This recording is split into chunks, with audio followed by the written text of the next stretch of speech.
Welcome to the Lord of the Rings Lorecast, the show that explores the background of Tolkien's amazing world from the very beginning.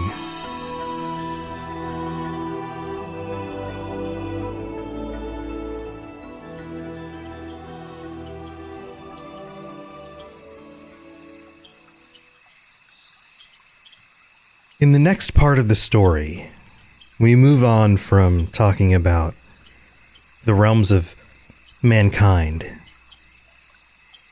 to the elves. What were the elves doing during this period of the Third Age? This is also a section of the Silmarillion that coincides with a lot of the details that we can piece together during the Lord of the Rings. In my mind, I conceive of this section as being almost a response to the people who had read the Lord of the Rings and had questions or wanted a little bit of clarity around exactly what was going on. Who are the elves? Why are they still here? Which ones are still here? What about the elven rings? And then ultimately, what about the wise in general? Who are these wizards? Today we're going to dig into what the Silmarillion tells us about each of these things and how they play into the greater picture of the story. And as usual, there are a lot of details here that you're probably going to be familiar with. You'll be, oh yeah, Elrond. I know where he is. I know he has one of the rings. Things like that. But there are specifics in the words and the way Tolkien uses them that can shed some light on things in a slightly different way. Let's get into it.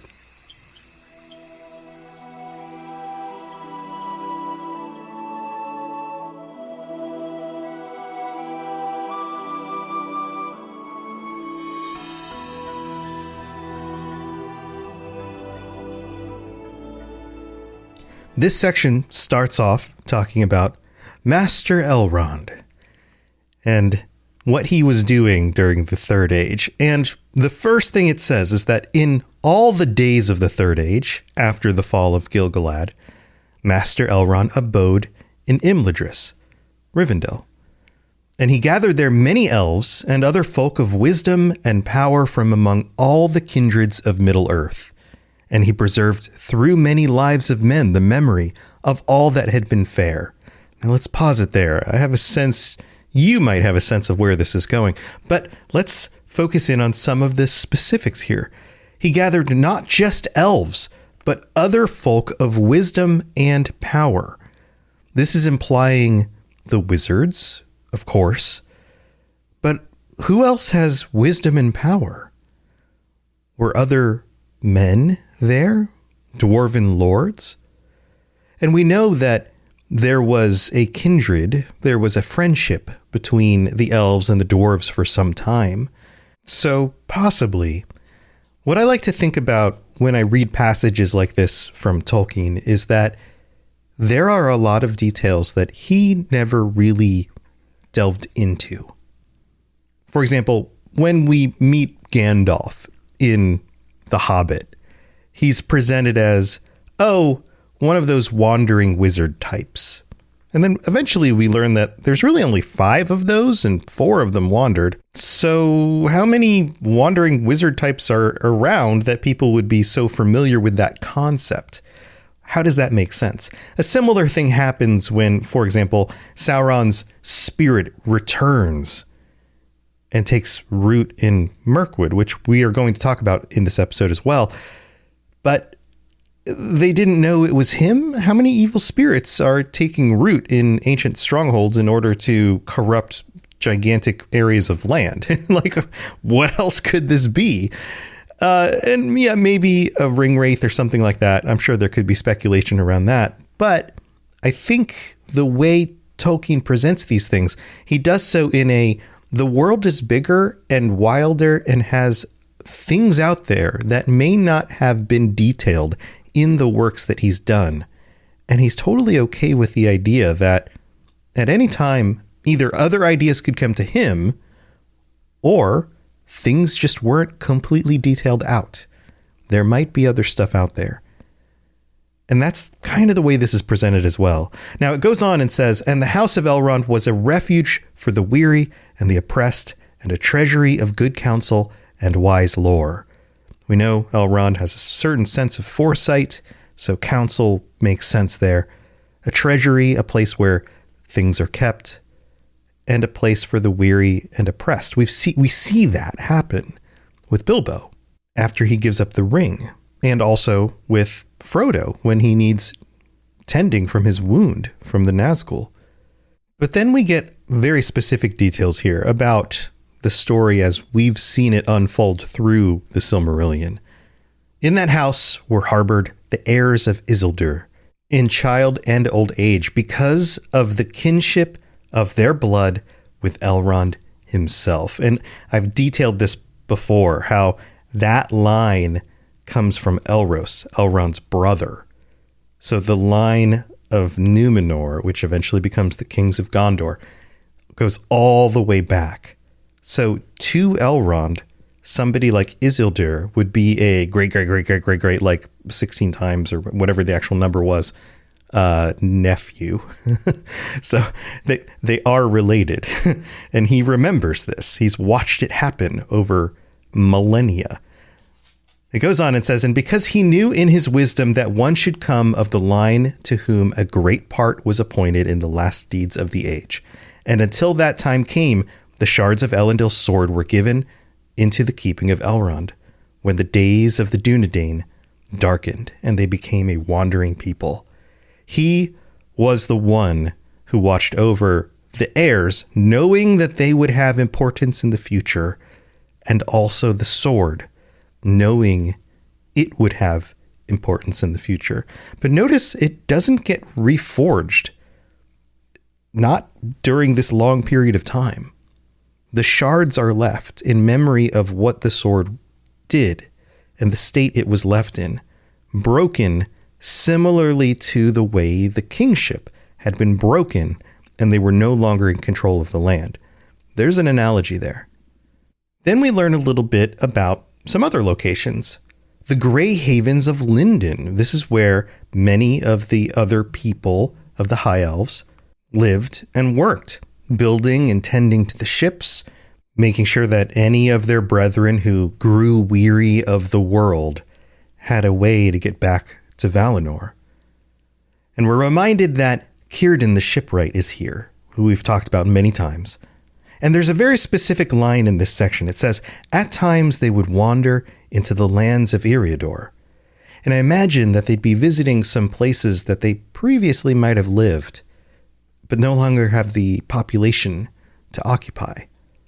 Also, we know from The Hobbit and The Lord of the Rings that sometimes even the hobbits would notice elves traveling on the outskirts of their land. I have to imagine some of these elves were actually the high elves of the Noldor visiting Eriador throughout the years. And sometimes it was other elves heading back to the Grey Havens in order to head across the sea. The Shire was actually very close to this location, the same northwestern parts of the continent, just not quite on the coastline. And then we're reminded of the 3 elven rings. During this period before Sauron regains power, it says here, of the 3 rings that the elves had preserved unsullied, no open word was ever spoken among the wise, and few even of the Eldar knew where they were bestowed. And this is where Tolkien goes into the different rings and who their owners are and what they actually did. It says, where they abode, their mirth also dwelt, and all things were unstained by the griefs of time. This is their main function, is to still the passing of time, to maintain the power of the elves indefinitely, or at least into a time when they're no longer needed. It says, therefore, ere the third age was ended, the elves perceived that the ring of sapphire, this is the first time we get an actual color or a gemstone in the ring was with Elrond. And then we get a very specific detail here. In the fair valley of Rivendell, upon whose house the stars of heaven most brightly shone. The stars and the elves are always tied together. And this may actually be a reference to Arendelle as well. We know that Elrond is doing good things, and this is a sign of it. Then it goes on. Whereas the ring of adamant was in the land of Lorien, where dwelt the lady Galadriel. A queen she was of the woodland elves, the wife of Celeborn of Doriath. Yet she herself was of the Noldor, and remembered the day before days in Valinor. Just a reminder of her background and her history. Then it says, and she was the mightiest and fairest of all the elves that remained in Middle-earth. Mighty and fair. But the red ring remained hidden until the end, and none save Elrond and Galadriel and Círdan knew to whom it had been committed. Remember, it was originally with Círdan. And we know that that went on to Gandalf. That was a gift. Círdan knew that Gandalf would make more use of it and would need it. This is also why the areas of Rivendell and Lothlorien are preserved in a very elven kind of magical way. But places like the Grey Havens, although the elves dwell there, don't quite have the same sense. They don't have that same kind of vibe, if you talk to the kids these days. Man, I made a kids these days reference. That's good. I'm definitely not getting older. And the texts go on, and they don't talk about me getting older, but they talk about these two realms, that these two regions were in a period of bliss and beauty. The elves remained undiminished while this age continued. And I think that's something that's worth pointing out. A lot of people will talk about, oh, well, the elves are diminishing. Maybe they're reducing in their power or their magic or their numbers or those kinds of things. And yet, as this age goes on, because of the rings, they actually hold out. At least the elves in these locations hold out. But they also know they can't do that forever. And in fact, they were very aware of this. It says, yet many voices were heard among the elves foreboding that if Sauron should come again, then either he would find the ruling ring that was lost, or at the best, his enemies would discover it and destroy it. But in either chance, the powers of the three must then fail, and all things maintained by them must fade. They knew their time was limited. They knew either the ring would be destroyed or it would be utilized by the enemy, and their rings would no longer be useful. And then we're given this quick little glimpse into the future. It says, and so indeed it has since befallen.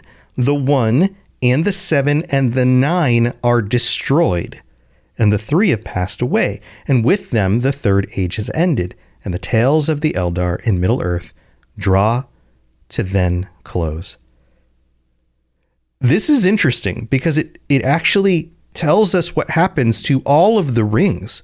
Of course, we know the 1 is destroyed. The 7, many of the dwarven rings we know were consumed by dragons or taken by dragons, but I guess they all eventually are destroyed. And the 9 we know are with the Nazgul, or at least were with the Nazgul, until Sauron took them from the Nazgul because they had descended enough into his clutches, into his control. And then he kept the 9 rings hidden at Barad-dûr, most likely. And so with the destruction of Sauron must also have been the sacking of those locations, the finding of the 9 rings, and their destruction eventually as well, which makes sense. Why keep them around?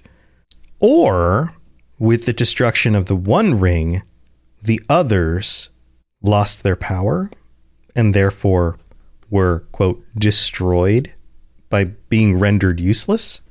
There are details in other writings that go in more detail about this, but we'll cover that in the future. So we then get this paragraph that is basically a summary of the Third Age. Here, listen to this. Those were the fading years, and in them the last flowering of the elves east of the sea came to its winter. In that time the Noldor walked still in the hitherlands. mightiest and fairest of the children of the world, and their tongues were still heard by mortal ears. Many things of beauty and wonder remained on earth in that time, and many things also of evil and dread. Orcs there were, and trolls, and dragons, and fell beasts, and strange creatures old and wise in the woods, whose names are forgotten. Kind of a hint at the Ents, don't you think? Dwarves still labored in the hills and wrought their patient craftworks of metal and stone that none now can rival. But the dominion of men was preparing, and all things were changing, until at last the Dark Lord arose in Mirkwood again. Basically, everything was going all right. The elves were sticking around. We still had some Noldor among us. The dwarves were doing their thing. Yeah, the men of the West were kind of suffering a bit with the whole loss of their kings, or at least the ruling line of kings being in power. But they were getting prepared for the next age, which would eventually be theirs. Oh, and it was cool until Sauron returned. Kind of ruined everything for a while. That's basically what it's saying. But then we get more detail about what happens and how he comes back, which we'll get to after the break. Don't go anywhere.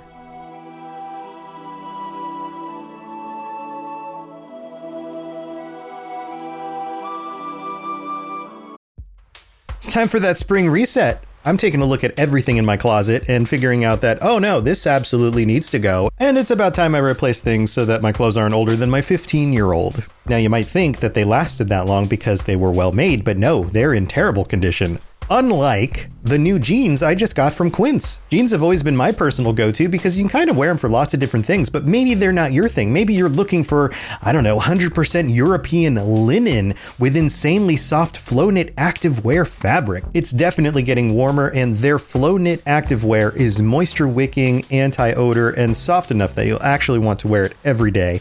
So pick out what you want. You can't go wrong because they have prices 50 to 60% less than similar brands. And like I said before, they are high quality. I continue to wear their clothes all the time, and I know that these new jeans are going to last me a lot better than the other things in my wardrobe. And on top of it, they look great. They're so comfortable. And I spent just as much on the jeans that I am now cleaning out of my wardrobe. So if you're looking for something better, just all around better, go check out Quince. So go do it right now. Refresh your wardrobe with Quince. Go to quince.com/ringslore for free shipping and 365-day returns. Now available in Canada too. Go to quince.com/ringslore for free shipping and 365-day returns. Quince.com/ringslore.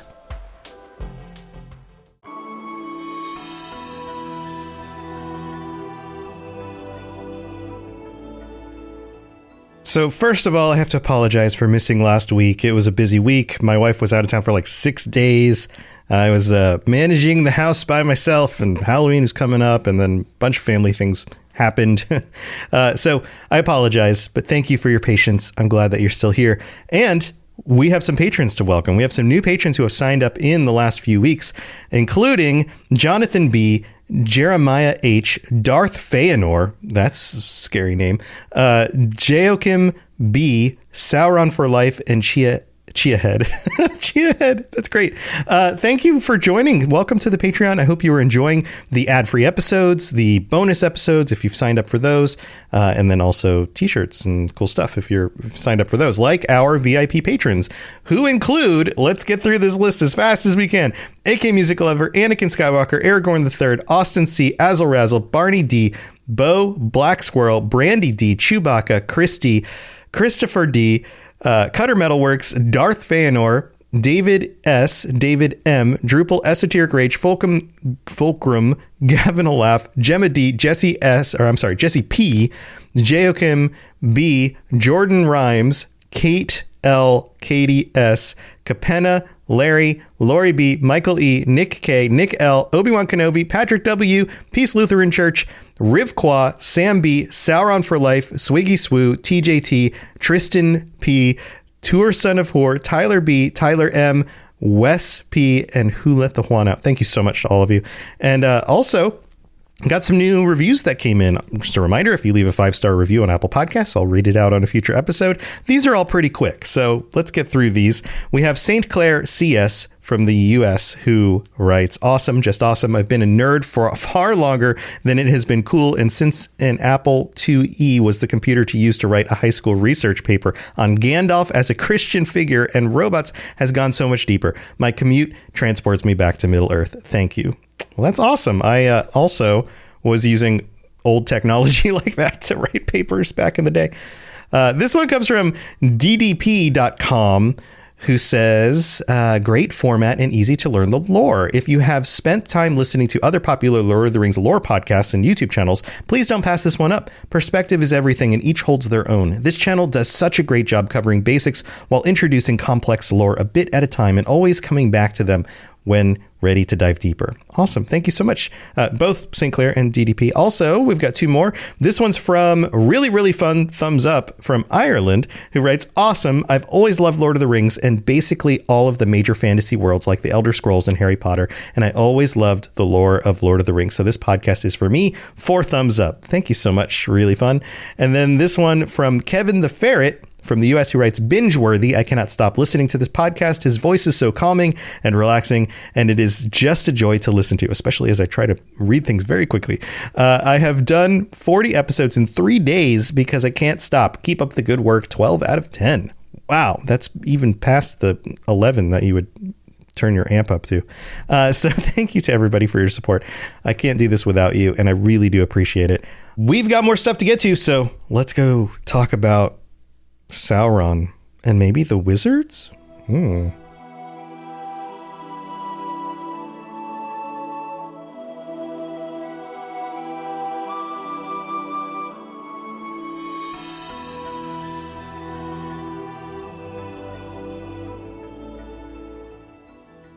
So we know Sauron returns. His spirit comes and inhabits Mirkwood, Dol Guldur, a old location in the southern part of Mirkwood. But how exactly does that work? Because Mirkwood used to be Greenwood the Great. We're told this here in this passage.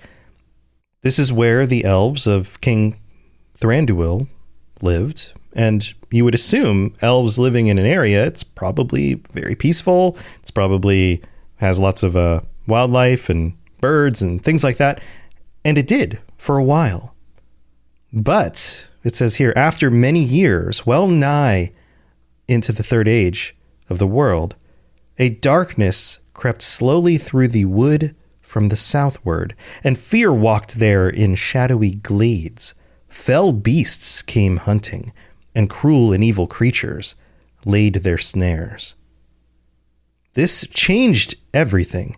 Even the name was changed. Mirkwood, it was called, it says, for the nightshade lay deep there, and few dared to pass through, save only in the north, where Thranduil's people still held the evil at bay, like the journey of the dwarves and the hobbit, making their way through the northern part of the forest. But even at that point, it was very corrupted. Now, of course, at first nobody knew which thing this was. What was this dark shadow? Why were these evil creatures being lured here? And of course, we know it's Sauron. But it took a while for them to discover this. This was something that was on Gandalf's mind. One of the reasons why during The Hobbit he leaves the party is to go explore and find out what's actually going on in Dol Guldur. Speaking of Gandalf, the next part of this section talks about the wizards. So let's take the next section and read through it and find out what we discover. It says, even as the first shadows were felt in Mirkwood, there appeared in the west of Middle-earth the Istari, whom men call the wizards. So we have a rough estimate of when the wizards arrive. According to this, it's during the Third Age. Because otherwise, if it was during the Second Age, then Sauron wasn't dead yet. He wouldn't have returned to come back and inhabit Mirkwood and haunt the place. So it must have been some number of years into the Third Age, although in the Silmarillion, it doesn't detail the specifics. Now, of course, this goes contrary to what seems to happen in the the TV show, The Rings of Power, but they've taken their liberties. We've talked about that before. It goes on. It says, none knew at that time whence they were, save Círdan of the Havens, and only to Elrond and to Galadriel did he reveal that they came over the sea. So this is interesting. Círdan was the only one there when they arrived, and he only shared it with Elrond and Galadriel that they came out of the west. This is important. It goes on and says, but afterwards it was said among the elves that they were messengers sent by the lords of the west to contest the power of Sauron. So word got out, if he should rise again, and to move elves and men and all living things of good will to valiant deeds. In the likeness of men they appeared, old but vigorous, and they changed little within the years, and aged but slowly, though great cares lay on them. This is interesting as well. They appear as men, they change little, but they do age. The Gandalf that shows up centuries, millennia, before the Gandalf we meet in The Hobbit is younger. Not maybe considerably younger. He always looked like an older man, but still younger. Great wisdom they had, and many powers of mind and hand. Notice powers of mind and hand, not necessarily magic. It's a Tolkien thing, right? We talked about the nature of magic. Long they journeyed far and wide among elves and men, and held converse also with beasts and birds. Radagast, for example, right? And the peoples of Middle-earth gave to them many names, for their true names they did not reveal. Chief among them were those whom the elves called Mithrandir and Curunir, but men in the north named Gandalf and Saruman. Now, there's a reason why they noted those two, because those are the ones that we would be familiar with from The Lord of the Rings. So I'm sure Christopher Tolkien's going, okay, well, let's at least focus on the ones people are familiar with. But those are probably the two most important ones anyway, due to the way things play out. So let's just bring them up here. It goes on. Of these, Curunir was the eldest and came first, and after him came Mithrandir and Radagast. So we know the order that they show up in. And others of the Istari who went into the east of Middle-earth, and do not come into these tales. Of course, the Blue Wizards. Radagast was the friend of all beasts and birds, but Curunir went most among men, and he was subtle in speech and skilled in all the devices of smithcraft. All right, so let's pause here. First of all, why would Radagast focus on beasts and birds? What is the point of that? What do the beasts and birds have anything to do with the politics of the peoples of Middle-earth? Well, we've seen that the enemy can use beasts and birds, can communicate with them, get information from them. Radagast, by connecting in with nature more completely, was doing the same thing. He was keeping a pulse, I guess you could say, of the health of Middle-earth by connecting with the beasts and the birds of nature, much like the elves do. And then it talks about Curunir going among the men, subtle in speech, skilled in all the devices of smithcraft. Remember, Curunir was one of the Maiar of Aule, and so was Sauron originally. There's this theme in Tolkien's work of people who are powerful, able to make their own things, and wanting to then control them. He also spent the most time with the men, which is interesting because we know the men can be easily corrupted. I think that's another analogy you could draw between Curunir, Saruman, and mankind.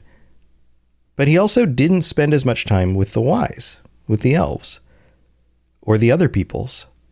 He focused so much on this very specific group and a very specific region, and left everything else out in the open, thinking it was not as valuable.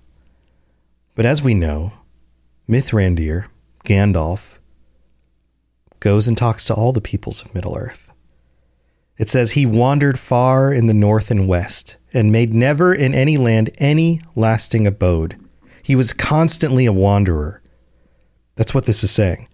And there's an implied value in that, maybe, or maybe I'm just looking at this back through the lens of knowing the stories, because it is contrasted again with Curunir. The only reason Mithrandir is brought up in this part of the paragraph is as a contrast. It says Mithrandir was closest in council with Elrond and the elves.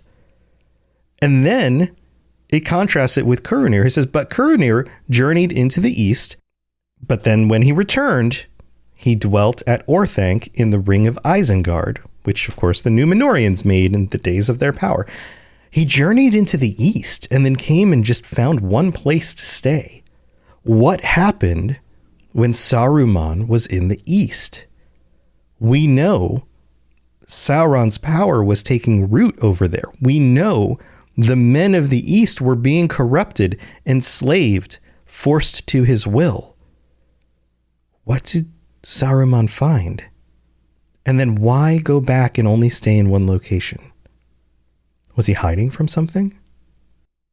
And we know how the story plays out, but there's more to say here about Gandalf, and we'll cover that next week. Hope you have a wonderful week. We'll see you again soon. Thanks for listening to the Lord of the Rings Lorecast.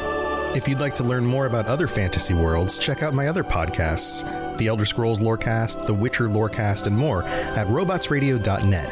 If you'd like to reach out, I'd love to hear from you.